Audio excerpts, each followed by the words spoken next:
ফোনটি আসলে এখন ডেড অবস্থায় আছে, তো এটাকে কিভাবে রান করব সেটা আমি দেখাচ্ছি। তো আমি মিটার দিয়ে মেপে দেখলাম এবং পাওয়ার সাপ্লাই দিয়ে দেখলাম এটাকে শর্ট দেখাচ্ছে। তো এই ধরনের শর্টগুলো কিভাবে ভাঙবো এবং কিভাবে বুঝবো যে কোথায় থেকে শর্ট, আমি দেখাচ্ছি। পুরো ভিডিওটা আপনারা দেখবেন। এই যে দেখুন, আমি কানেক্টরগুলো খুলে নিচ্ছি, ডিসপ্লের কানেক্টর, ব্যাটারি কানেক্টর সবগুলো খুলে মাদারবোর্ডটা আউট করে নিচ্ছি।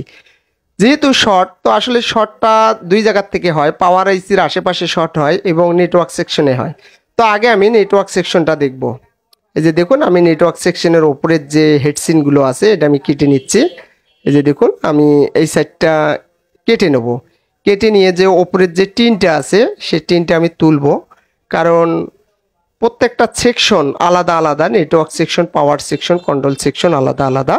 কিন্তু আমি সর্বপ্রথমে নেটওয়ার্ক সেকশনটা দেখব। তো তার আগে আমাকে ক্যামেরাগুলো খুলে নিতে হবে, কারণ ময়লা ভরলে ঘোলা আসবে। এই যে দেখতে পারতেছেন, আমি ক্যামেরাগুলো খুলে নিলাম। নেওয়ার পরে এগুলো আলাদা করে সেভ করে রাখবো। এই যে দেখুন, তারপরে আমি যে মাদারবোর্ডটা আছে সুন্দরভাবে আমি হিট দিয়ে উপরের যে স্টিলটা আছে এটাকে খুলে নেব। তো আমি সার্ভিসিং বোর্ডের মধ্যে এটা সুন্দরভাবে আটকাবো যেন নড়াচড়া না করে। দেখতে পারতেছেন আমি আসলে এটাকে আটকিয়ে নিলাম। তো নেওয়ার পরে তো হটগান দিয়ে আমাকে হিট দিতে হবে, দিয়ে উপরের যে টিনটা আছে এটা খুবই গুরুত্বপূর্ণ একটা কাজ, কারণ এটা কোনোভাবে নড়াচড়া করা যাবে না। যদি নড়াচড়া করে স্টিলটা খোলার সময়, তাহলে ছোট ছোট যে কম্পোনেন্টগুলো আছে ওগুলো নড়ে যাবে। তখন দেখবেন যে আসলে এই ফোনটি রান হবে না। এই যে দেখতে পারতেছেন উপরের যে হিটসিনটা আছে এটাকে আমি হিট দিয়ে তুলে নিচ্ছি। আস্তে আস্তে কাজটা করতে হবে। আসলে এই কাজগুলো খুব যখন করি তখন আসলেই অন্যদিকে খেয়াল না দিয়ে শুধু মনটা এখানেই দিতে হবে।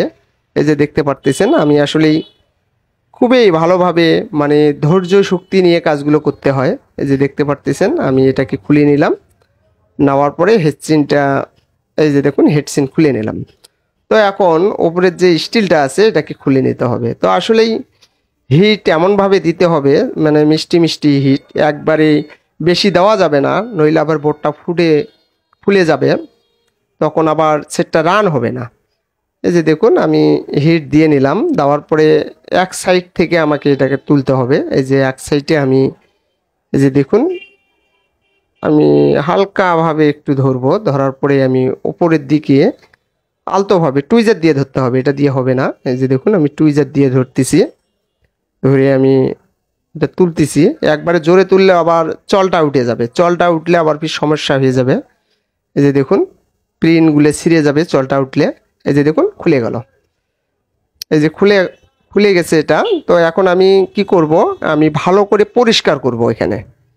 এটা আগে সর্বপ্রথমে আমাকে পরিষ্কার করে নিতে হবে, কারণ এখানে নেটওয়ার্ক সেকশন দেখতে পারতেছেন আমি সুন্দর করে পরিষ্কার করে নিচ্ছি। এই যে এই সেটটা একটু আমি কেটে দেব হেডসিনটা। এই যে দেখুন আমি ধীরে ধীরে কাজটা করতে হবে, সাথে সাথে পেট্রোল বা থিনার দেওয়া যাবে না, নইলে আবার ফির দেখবেন যে আইসিগুলো ফুটে যাবে। ওই জন্য ঠান্ডা করার পরে পেট্রোল বা থিনার দিতে হবে। তো তারপরে আমি থিনার দিয়ে নিলাম, দেওয়ার পরে আমি সুন্দরভাবে পরিষ্কার করলাম। দেখতে পারতেছেন পরিষ্কার হয়ে গেল। তো এখন আমি দেখব যে শর্টটা কোথায় থেকে, শর্টটাকে আমাকে খুঁজে বের করতে হবে। এই যে দেখতে পারতেছেন, তো আমি এখান থেকে সার্ভিসিং বোর্ড থেকে মাদারবোর্ডটাকে খুলে নেব আমি। এই যে দেখুন পরিষ্কার করে নিচ্ছি, একটু আরও চকচকা করতেছি আমি একটু ভালোভাবে, তাহলে সুন্দরভাবে বোঝা যাবে কাজগুলো। দেখুন মুছে নিচ্ছি আমি, মুছে নিলাম। তো এখন আমি এটাকে খুলে নেব। মোছা হয়ে গেছে, পরিষ্কার হয়ে গেছে।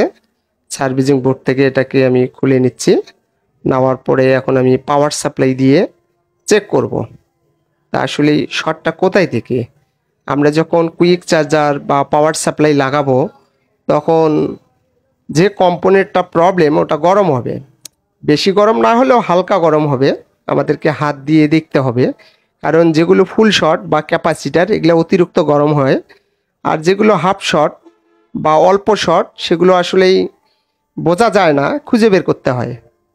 এই যে দেখুন আমি মিটার দিয়ে চেক করতেছি যে আসলে প্রবলেমগুলো কোথায় থেকে, প্রত্যেকটা ক্যাপাসিটার আমি চেক করতেছি। প্রত্যেকটা ক্যাপাসিটার আমাকে চেক করতে হবে।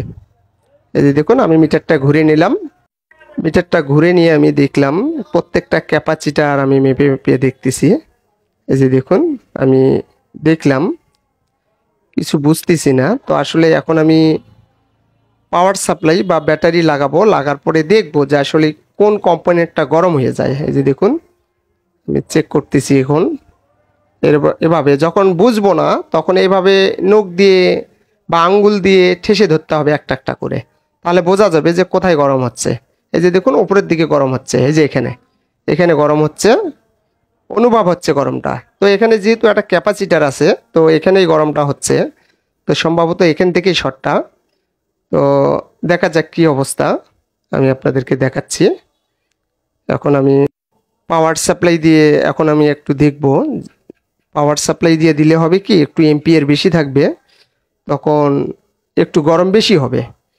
এই যে দেখুন আমি পাওয়ার সাপ্লাই লাগালাম, এই যে কানেক্টরটা লাগাবো, লাগানোর পরে আবারও আমি আঙ্গুল দিয়ে দেখব যে কোথায় গরমটা হচ্ছে। হ্যাঁ এখানেই হচ্ছে, এখানেই হচ্ছে, এই যে এখানে, এই যে ছোট্ট ক্যাপাসিটারটা এখানেই।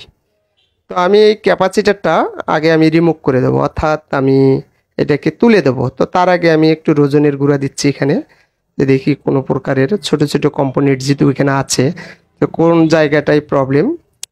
তো এখানে দেখতেছি যে বড়টাই প্রবলেম, এখানে এখানে বড়টায় গরম হয়ে যাচ্ছে, এই যে দেখতে পারতেছেন।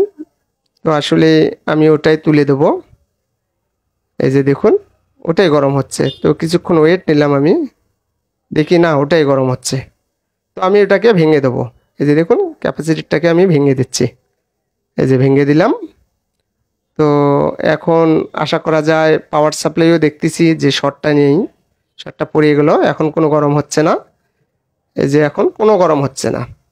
তো এখন আমি পরিষ্কার করে নেবো, যেহেতু রোজনের গুঁড়া দিলাম একটু পরিষ্কার করে নেবো ওটাকে। তো আমি পরিষ্কার করে নিচ্ছি, পরিষ্কার করে নিচ্ছি আমি, পরিষ্কার হয়ে গেল। দেখতে পারতেছেন এই যে এখানে ক্যাপাসিটারটা ছিল, শর্টটা এখানেই ছিল নেটওয়ার্ক আইসির পাশে।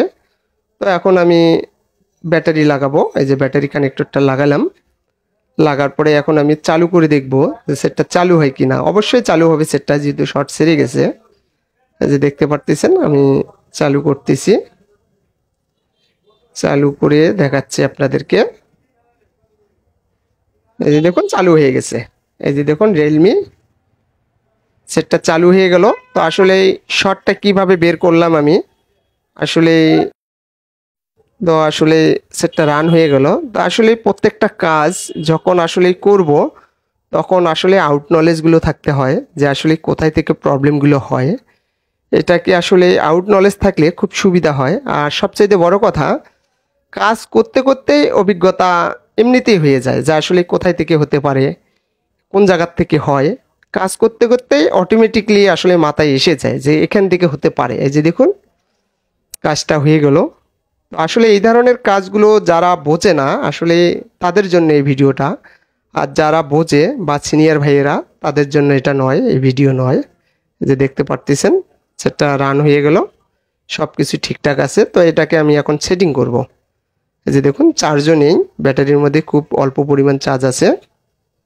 তো এখন আমি এটাকে সেটিং করব, সেটিং করে কথা বলার জন্য রেডি হয়ে যাবে এটা। এই যে দেখতে পারতেছেন সব কিছু ওকে আছে, এই যে দেখতে পারতেছেন।